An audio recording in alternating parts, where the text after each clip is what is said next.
Captain Marcus Reynolds stood on the bridge of the Prometheus, his weathered hands clasped behind his back as he gazed through the massive viewport at the star-strewn void ahead. The ship hummed with the quiet efficiency of a well-maintained vessel, its fusion engines propelling them steadily toward their destination, Kepler station orbiting Proxima Centauri b, humanity's first permanent colony beyond the solar system. Status report, Lieutenant Chen, Reynolds called to his navigation officer, his voice carrying the authority of 20 years commanding deep space vessels. All systems nominal, Captain, Chen replied, her fingers dancing across the holographic displays that surrounded her station. We're maintaining optimal velocity at 0.15 c. ETA to Alpha Centauri system is 14 days, 6 hours. Reynolds nodded, allowing himself a moment of satisfaction. The Prometheus was carrying critical supplies for the colony, advanced terraforming equipment, medical supplies, and most importantly, the components for a new fusion reactor that would power Kepler station's expansion. 3,000 colonists were depending on this delivery. Dr. Martinez, Reynolds addressed the ship's chief science officer, how are our passengers holding up? Dr. Elena Martinez looked up from her console, pushing a strand of gray hair from her forehead. The 47 scientists and engineers we're transporting are doing well. Most have adapted to the extended journey. Dr. Patel has been conducting valuable research on cosmic radiation effects during our transit. The captain's expression softened slightly. These weren't just passengers, they were pioneers heading to humanity's newest frontier. Each carried expertise crucial for the colony's survival and growth. Excellent. And our cargo? Secure and monitored, replied Commander Sarah Walsh, the ship's executive officer. A former military engineer, Walsh had an eye for detail that Reynolds deeply valued. The fusion reactor components are in pristine condition, climate-controlled and shock-dampened. The terraforming nanobots are in suspended animation, ready for deployment upon arrival. Reynolds turned back to the viewport. Beyond the reinforced transparent aluminum, space stretched endlessly, dotted with distant stars that seemed close enough to touch but were actually separated by incomprehensible distances. The Alpha Centauri system had been humanity's goal for decades, and now they were less than 2 weeks away from contributing to that dream. Captain, Ensign Torres at the communications station spoke up, we're receiving a scheduled transmission from Kepler station. Put it through. The viewport shimmered and transformed into a communications screen. The face of Director Catherine Moore, Kepler station's administrator, appeared despite the significant transmission delay. Prometheus, this is Director Moore. Our situation remains stable, but we're eagerly awaiting your arrival. The population has grown to 3,247 colonists, and our expansion plans are on hold pending the reactor components you're carrying. We've identified 3 new sites for sub-colonies, but we need that additional power generation capacity first. There was a pause as Moore consulted her notes. Dr. Ramon's geological surveys have been promising. We may have found significant mineral deposits that could support long-term industrial development. Safe travels, Prometheus. Kepler station out. The message had been sent 8 days ago, but seeing Moore's confident face reminded Reynolds of the weight of responsibility he carried. The colony wasn't just surviving, it was thriving and ready to grow. The Prometheus held the key to that next phase of human expansion. Acknowledge receipt and transmit our current status, Reynolds ordered. Include Dr. Martinez's research data on cosmic radiation. The colony's medical team will find it valuable. Aye, Captain, Torres responded. Reynolds made his way to his ready room, a compact but comfortable space adjacent to the bridge. The walls displayed star charts and images from humanity's expansion into space, the first Mars colony, the asteroid mining stations, the generation ships that had preceded faster vessels like the Prometheus. He settled at his desk and activated his personal log. Captain's log, day 847 of voyage. We are 14 days out from Alpha Centauri. The crew continues to perform admirably, and our passengers are in good health. I find myself thinking often about the significance of this journey. When I was a young officer, Alpha Centauri was a distant dream. Now we're carrying supplies to a thriving human colony orbiting an alien star. The Prometheus represents the culmination of human ingenuity and determination. A soft chime interrupted his thoughts. Commander Walsh's voice came through the intercom. "Captain, could you join us on the bridge? We're detecting some unusual readings." Reynold was on his feet immediately. In deep space, unusual was rarely good news. When Reynold returned to the bridge, the atmosphere had shifted. The easy confidence of moments before had been replaced by focused tension. Walsh met him at the viewport, her expression grim. "What do we have, Commander?" "Sensor array is detecting debris ahead, Captain. It appears to be a dispersed field of small objects, probably rock and ice fragments." Dr. Martinez looked up from her science station. "The computer models suggest it's the remnant of a comet that broke apart, possibly months or years ago. The fragments have spread across a significant volume of space." Reynolds studied the tactical display that Chen had called up. A three-dimensional representation of the debris field appeared before them, showing thousands of small objects scattered across their projected path. "How small are we talking about, Doctor?" "Most fragments appear to be between 1 centimeter and 50 centimeters in diameter. However, there could be larger pieces that our sensors haven't resolved yet." Walsh crossed her arms. "At our current velocity, even small fragments could cause significant damage. We're traveling at 45,000 kilometers per second relative to this debris." Reynold nodded grimly. At those speeds, a pebble carried the kinetic energy of a high-explosive shell. The Prometheus's deflector shields could handle most micrometeorites, but a concentrated debris field presented serious risks. "Options?" "We could alter course," Chen suggested, highlighting alternative trajectories on the display. "A deviation of 3 degrees would take us around the densest part of the field, but it would add 18 hours to our journey. Or we could reduce velocity," Walsh added. "Drop to 0.08 c and our deflector efficiency improves significantly. We'd still make it through safely, but we'd arrive at Alpha Centauri 4 days late." Reynold considered the alternatives. The colony was counting on their supplies, particularly the fusion reactor components. Every day of delay meant continued strain on Kepler Station's existing power grid. But crew safety had to come first. "Dr. Martinez, what's your assessment of the deflector grid's capacity?" "The deflectors can handle the particle density we're seeing in most of the field," she replied, pulling up technical specifications. "However, there's a region approximately 20,000 kilometers wide where the fragment concentration exceeds our safe operating parameters. That's the densest part of the field," Chen added. "The computer suggests the original comet's nucleus broke up in that region." Reynolds studied the display, weighing options.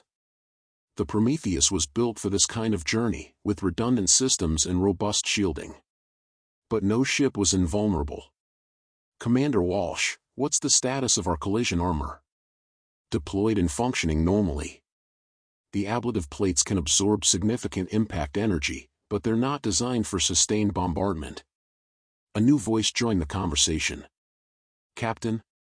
It was Dr. Patel, one of their passengers, who had been observing from the back of the bridge. "If I may suggest, this debris field could provide valuable research opportunities. The fragments are essentially pristine samples from the outer system of a nearby star.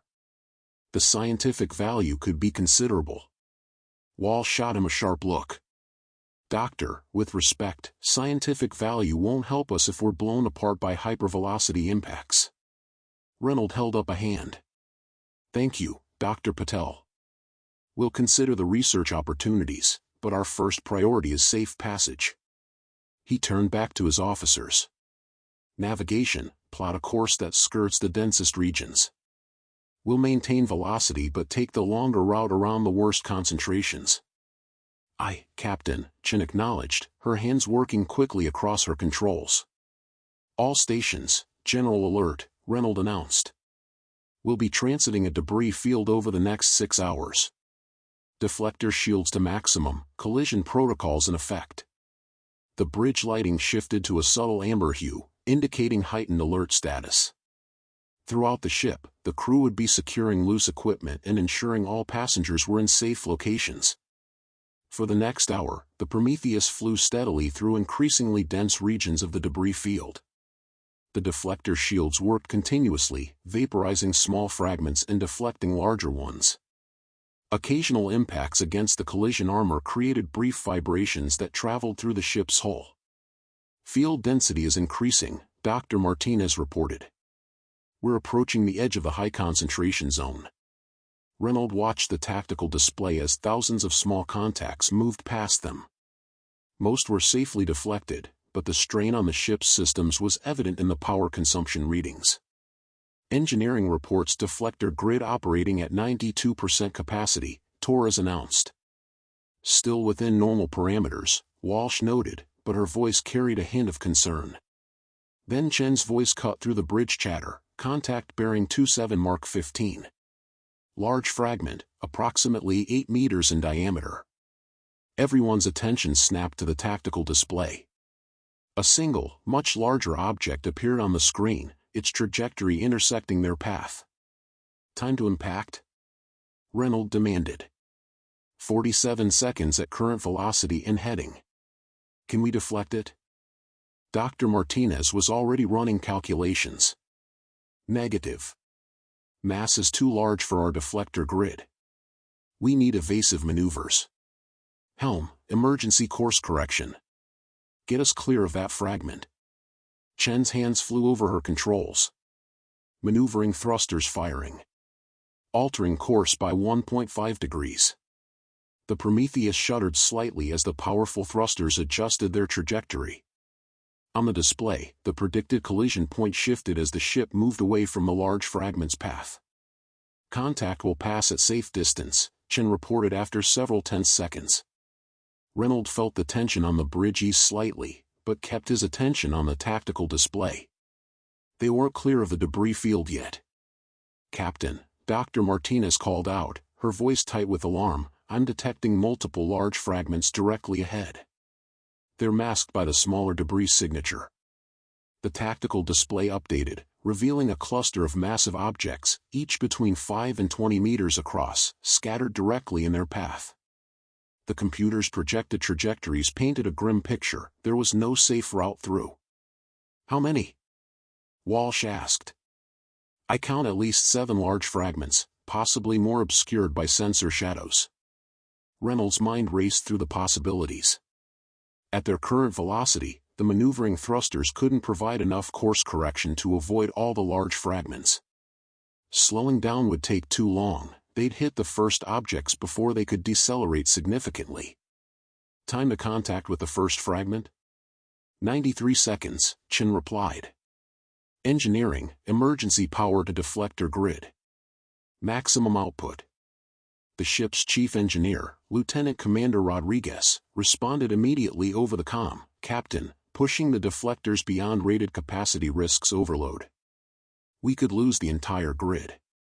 "Noted. Do it anyway." The bridge lights dimmed momentarily as massive amounts of power flowed to the deflector system. The tactical display showed the deflector field strengthening significantly, but it might not be enough. "First fragment will impact deflector field in 60 seconds, Martinez announced. Reynolds gripped the arms of his command chair. The next few minutes would determine whether the Prometheus and her crew made it to Alpha Centauri, or became another debris field drifting between the stars. "All hands, brace for impact," he announced shipwide. The first fragment struck the Prometheus's enhanced deflector field with tremendous force. The entire ship shuddered as the deflectors attempted to vaporize or deflect the 8-meter chunk of ancient ice and rock. Partially successful, the fragment broke apart, but several large pieces penetrated the field and slammed into the ship's collision armor. Reynolds felt the impacts through the deck plating as emergency lighting flickered on throughout the bridge. Status indicators flashed red across multiple systems. "Hull breach in Section C7, Torres reported, his voice steady despite the chaos. "Emergency bulkheads are sealing." "Second fragment incoming," Chen called out. "Impact in 15 seconds." This one was larger, nearly 12 meters across. The deflector grid, already strained beyond its design limits, flickered and failed on the port side just as the fragment arrived. The massive chunk of debris struck the ship's armored hull directly. The impact threw everyone forward in their seats. Emergency klaxons blared as critical system alerts cascaded across the bridge displays. The lights went out completely for several seconds before emergency power restored minimal illumination. "Engineering, report," Reynolds demanded. Rodriguez's voice came through the comm, punctuated by the sound of rushing air and emergency systems. "Multiple hull breaches on Deck 7. We've lost deflector grid generators 4 and 5. Main power conduits to sections C through F are severed. Casualties? Unknown at this time. Emergency teams are deploying." Dr. Martinez looked up from her console with grim determination.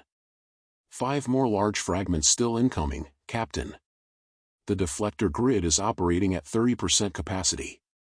Reynolds made a decision that would haunt him for the rest of the journey. "All stop. Emergency deceleration.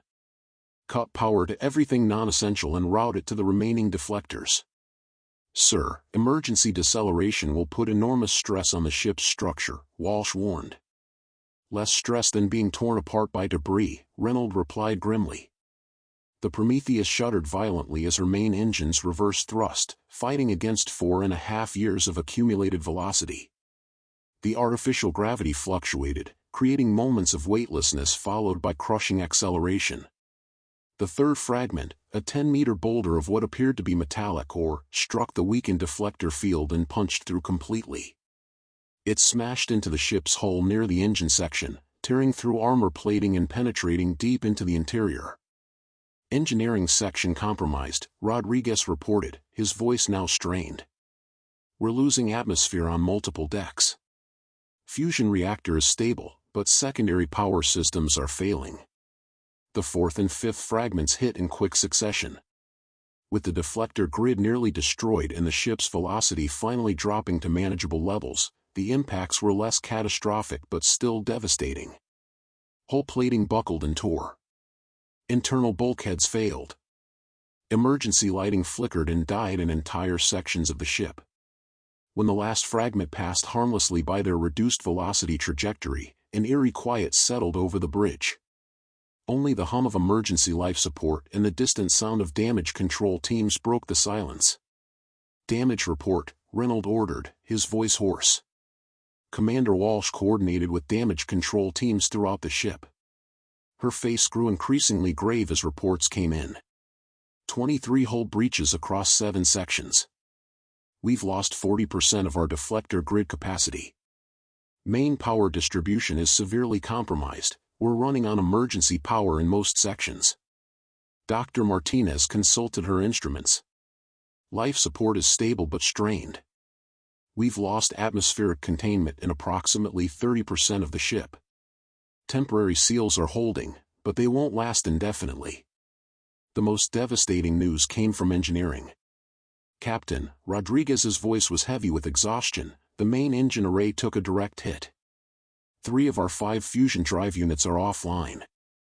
We've lost primary navigation control and our hyperspace field generators are damaged beyond field repair." Reynolds felt the weight of command settle heavily on his shoulders. The Prometheus was crippled, drifting in interstellar space with minimal power and propulsion. Worse, they were still 13 days away from Alpha Centauri at their original velocity, and now they were barely moving at all. "What about our passengers?" he asked quietly.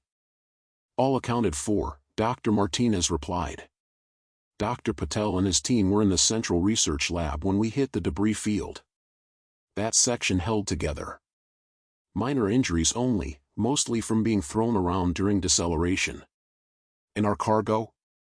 Walsh consulted her reports. "The fusion reactor components are secure. The terraforming nanobots, we're not sure yet. The cargo bay took some damage, but the containment units appear intact." Reynolds stood and walked to the viewport. The debris field was behind them now, a scattered constellation of fragments reflecting their ship's emergency lights. Ahead lay the Alpha Centauri system, impossibly distant given their current situation. "Options," he said simply. We can restore 2 of the fusion drives, Rodriguez reported over the comm, maybe 3 if we cannibalize components from the damaged units. But we'll be operating at less than 50% thrust capacity. Navigation is shot, Chen added. Our main computers are intact, but the sensor array and maneuvering systems took heavy damage. I can plot courses manually, but precision navigation will be extremely difficult. Dr. Martinez looked up from her science station. Captain, there's something else. The impacts may have caused microfractures in our fusion reactor containment systems. We need to conduct a full inspection, but if the magnetic bottles are compromised. She didn't need to finish. A fusion reactor containment failure would vaporize the Prometheus and everyone aboard. Reynolds returned to his command chair, his mind already working through the challenges ahead. They were badly damaged, barely functional, and carrying critical supplies that 3,000 colonists desperately needed. Failure wasn't an option. All department heads to the briefing room in 1 hour, he announced. We're going to assess our situation and find a way to reach Alpha Centauri. Commander Walsh, coordinate with all section chiefs on emergency repairs.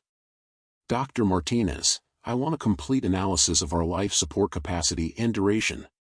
Rodriguez, focus on the engines and reactor integrity. As his officers dispersed to their tasks, Reynolds remained on the bridge, staring out at the stars. Somewhere among them lay humanity's newest home, counting on the Prometheus to complete her mission. He activated his personal log once more. Captain's log, day 848. The Prometheus has sustained severe damage while transiting a debris field. We've lost most of our deflector capacity, suffered multiple hull breaches, and our main propulsion is severely compromised. Despite these setbacks, we have a responsibility to the Alpha Centauri colony that depends on our cargo. We will find a way to complete this mission. Reynolds paused, looking out at the infinite starfield. Even if it kills us. The briefing room had never felt smaller. Emergency lighting cast harsh shadows on the faces of Reynolds' senior staff as they huddled around the central table, portable data units displaying the extent of their predicament. Let's start with the reactor, Reynolds began without preamble. Rodriguez, what's our status? The chief engineer rubbed his tired eyes before responding. The magnetic containment system is stable, but I've detected hairline fractures in the secondary confinement vessel. It's not immediately dangerous, but if those fractures propagate. He shook his head. We need to operate at reduced power output to minimize stress on the containment system. How reduced? Walsh asked. 60% of normal output, maximum. Probably safer at 50%. Dr. Martinez pulled up a holographic display showing the ship's power grid. Red sections indicated damaged systems, yellow showed reduced capacity. More than half the ship was highlighted in warning colors. At 50% reactor output, we can maintain life support for the current population indefinitely, she reported. However, we won't have sufficient power for both life support and significant thrust from the engines. Chen leaned forward, studying navigation charts on her portable unit. Captain, even if we could restore full power, our damaged navigation systems make precision course corrections extremely difficult. We're essentially flying blind. The reality of their situation settled over the room like a suffocating blanket. They were too damaged to reach Alpha Centauri quickly, too limited on power to maintain both life support and propulsion, and too compromised navigationally to fly with confidence. There has to be a solution, Reynolds stated firmly. 3,000 colonists are depending on us. Walk me through what we can do with what we have. Walsh activated a ship schematic. If we shut down all non-essential systems and route everything to the engines, we might achieve 30% thrust. That would get us to Alpha Centauri. She consulted her calculations. 46 days. 46 days, Dr. Martinez repeated. Our life support systems can handle that, but barely. We'd need to implement strict rationing protocols and reduce the ship's habitable volume to concentrate our atmospheric resources. Rodriguez nodded slowly. We could also shut down 2/3 of the ship entirely, seal off the damaged sections and route all power to engines and life support for the remaining habitable areas. What about our passengers? Reynolds asked. The Central Research Lab and adjacent quarters can support approximately 60 people comfortably, Dr. Martinez replied. We have 47 passengers plus the crew of 19. We'd be overcrowded but manageable. It was a viable plan, but Reynolds sensed there was more to consider. What are the risks? If we lose life support in the operational sections, we have no backup, Walsh said bluntly. And if the reactor containment fails while we're pushing for maximum thrust? We die, Rodriguez finished. What about the cargo? Reynolds asked. Specifically the fusion reactor components. Are they functional? Dr. Martinez consulted her notes. The components appear undamaged. However, they're designed for planetary installation, not shipboard use. The power output requirements and control systems are completely different. Reynolds was quiet for a long moment, an idea forming in his mind. Dr. Martinez, you're an expert in fusion technology. Rodriguez, you know the ship's systems better than anyone. Theoretical question. Could we modify the reactor components we're carrying to supplement our ship's damaged power grid? Both officers exchanged glances. Martinez spoke first. Captain, those components are intended for a massive planetary installation. The power output would be... She paused, running quick calculations. Actually, if we could adapt the control systems, a single generator module would produce 3 times our current reactor output. Rodriguez's eyes widened as he caught on to Reynolds' thinking. But the installation would require major modifications to our power grid. We'd essentially be rebuilding half the ship's electrical systems. How long? Reynolds asked. Weeks, if it's even possible. And we'd need to shut down most ship systems during the installation. What about our passengers? Walsh interjected. Dr. Patel and his team, some of them are engineers who worked on the original reactor design. For the first time since the collision, Reynolds felt a spark of hope. Get me Dr. Patel. 20 minutes later, Dr. Rajesh Patel entered the briefing room accompanied by 2 of his colleagues, Dr. Sarah Kim, a fusion engineer, and Dr. Michael Torres, a systems integration specialist. All 3 looked tired but alert. Dr. Patel, Reynolds began, we're considering using part of the reactor equipment you're transporting to repair our ship. I need to know if it's technically feasible. Dr. Patel's eyes lit up with interest. Captain, the modular fusion generators we're carrying are incredibly advanced. Each unit is designed to be self-contained and adaptable. He activated his own portable display, showing detailed schematics. The control systems use quantum-stabilized magnetic bottles that are far more robust than your ship's current reactor design. Dr. Kim nodded enthusiastically. With some modifications, we could integrate a single generator module with your existing power grid. The output would be enormous, enough to power full life support, maximum thrust, and even restore some of your damaged systems. What's the catch? Walsh asked skeptically. Dr. Torres answered, the installation would require removing the generator from its transport container and physically integrating it with the ship's power distribution network. We'd need to install new power conduits, upgrade control systems, and modify the ship's electromagnetic shielding. Rodriguez looked thoughtful. How much of the ship would we need to shut down during installation? Everything except emergency life support, Dr. Kim replied. And we'd need to work in shifts to avoid depleting our atmospheric reserves. Reynolds studied the faces around the table. It was an enormous risk, shutting down most of the ship to install untested modifications in the depths of interstellar space. If something went wrong, they'd all die. But the alternative was equally grim, a 46-day journey with failing life support and the constant risk of reactor containment failure. How long for the installation? He asked. With the full engineering crew and our team working together, Dr. Patel estimated, perhaps 12 days. Assuming we don't encounter unexpected complications. 12 days with minimal life support, Dr. Martinez noted grimly. It's possible, but we'd be operating at the absolute limits of our atmospheric processing capacity. Reynolds made his decision. We do it. Dr. Patel, I'm placing you and your team under temporary military authority for this operation. You'll work directly with Rodriguez and his engineering staff. Commander Walsh, coordinate the project timeline and resource allocation. Dr. Martinez, I want detailed life support projections for the installation period. He stood, looking around the table at his officers and the civilian scientists who were now partners in their survival. Ladies and gentlemen, we're about to attempt something that's never been done before, major spacecraft modification in deep space using untested equipment. The risks are enormous, but so is the potential reward. If we succeed, we'll not only reach Alpha Centauri, we'll arrive with a more powerful ship than when we left Earth. Dr. Patel smiled grimly. Captain, when we designed these reactor modules, we built them to be adaptable for exactly this kind of emergency situation. We never thought we'd actually need to use them this way.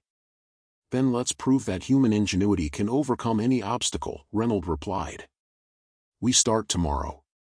As the meeting dispersed, Reynolds remained behind with Commander Walsh. Sarah, give me your honest assessment. What are our chances? Walsh considered carefully before answering.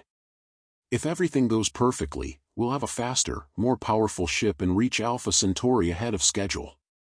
If anything goes wrong during the installation. She shrugged. We die in the dark between the stars. Reynolds nodded. Then we'd better make sure everything goes perfectly. The next morning found the Prometheus transformed into a construction site. Emergency lighting illuminated corridors lined with dismantled panels and exposed conduits. The normal hum of ship operations had been reduced to the bare minimum, only emergency life support, gravity generators, and essential communications remained active. Reynolds made his way through the ship, observing the work already underway. In Cargo Bay 3, Dr. Patel's team had carefully extracted one of the modular fusion generators from its transport container. The device was larger than Reynolds had expected, a cylindrical unit nearly 4 meters tall and 2 meters in diameter, its surface covered with access panels and connection ports. Magnificent piece of engineering, Rodriguez said, approaching the captain with a data pad full of schematics. The power output is incredible, but the integration challenges. He shook his head. Problems already? Reynolds asked. Not problems, exactly. Complications. The power output from this single unit will be approximately 4 times what our current reactor produces. Our existing power distribution network simply can't handle that much energy flow. Dr. Kim, who was running diagnostic scans on the generator, looked up from her instruments. We're going to need to install entirely new primary power conduits from the reactor chamber to the main distribution nodes. Essentially, we're building a new electrical nervous system for half the ship. The scope of the project became clearer as Reynolds toured the affected areas. Teams were working throughout the ship, removing damaged components and installing new systems. In some sections, they were literally cutting holes through bulkheads to route the massive new power conduits required for the fusion generator. How are we doing on time? Reynolds asked Walsh, who was coordinating the project from a temporary command center in the main engineering section. Day 2 of installation, and we're slightly behind schedule. The power conduit installation is taking longer than expected. We had to reroute around damaged sections we hadn't fully mapped. She pulled up a progress chart. Dr. Torres estimates we'll need an additional 3 days beyond the original 12-day timeline. 15 days with minimal life support. Reynolds felt a cold knot form in his stomach. What's our life support status? Dr. Martinez appeared at his shoulder, her face drawn with fatigue. We're operating at 40% of normal capacity. Atmospheric recycling is functioning, but we've had to reduce oxygen levels slightly and increase CO2 scrubbing cycles. The crew is experiencing some fatigue and mild hypoxia symptoms. Are we still viable for 15 days? Yes, but with no margin for error. If we lose any more life support capacity, or if the installation takes longer than expected. She didn't need to finish. Reynolds continued his tour, stopping to observe the work in the main engineering section. Here, the largest challenge was taking place, integrating the new fusion generator with the ship's existing reactor control systems. Dr. Patel was deep in consultation with Rodriguez. Both men hunched over a complex three-dimensional hologram showing power flow patterns and magnetic field interactions. The quantum stabilization fields don't quite align with your ship's containment protocols, Dr. Patel was explaining. We need to modify the control algorithms to account for the different magnetic bottle configurations. Rodriguez nodded, manipulating the hologram to show alternative arrangements. What if we use a stepped field approach? Gradually transition from our current field geometry to the new generator's optimal configuration? That could work, Dr. Patel agreed, but it'll require real-time monitoring and adjustment during the initial startup sequence. If the field geometries don't align properly. Containment failure, Rodriguez finished grimly. Reynolds stepped forward. Gentlemen, what's the confidence level on your solution? Both engineers exchanged glances. Dr. Patel spoke first. Captain, we're essentially combining two different fusion technologies that were never designed to work together. The theory is sound, but we won't know for certain until we attempt the startup sequence. And if it doesn't work? Best case scenario, the new generator simply shuts down safely and we're back to our original damaged reactor, Rodriguez replied. Worst case. The magnetic containment fields interact destructively and we lose containment on both reactors simultaneously, Dr. Patel said quietly. Reynolds felt the weight of command more heavily than ever.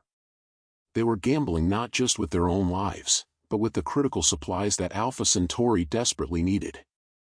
What do you need to improve our odds? Time, both engineers said simultaneously. More detailed modeling of the field interactions, Dr. Patel continued. We need to run hundreds of simulations to optimize the startup sequence. And more testing of the physical connections, Rodriguez added. Every power conduit, every control linkage, every safety system needs to be verified multiple times. But time was the one resource they couldn't afford. Every day of installation brought them closer to life support failure, and every day of delay meant the Alpha Centauri colony waited longer for their critical supplies. Do the best you can with the time we have, Reynolds ordered. But remember, 3,000 people are counting on us reaching Alpha Centauri. As he continued his inspection tour, Reynolds encountered teams working throughout the ship.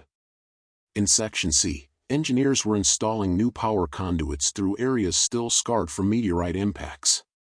Temporary atmospheric seals hissed and gurgled as they maintained pressure in damaged compartments.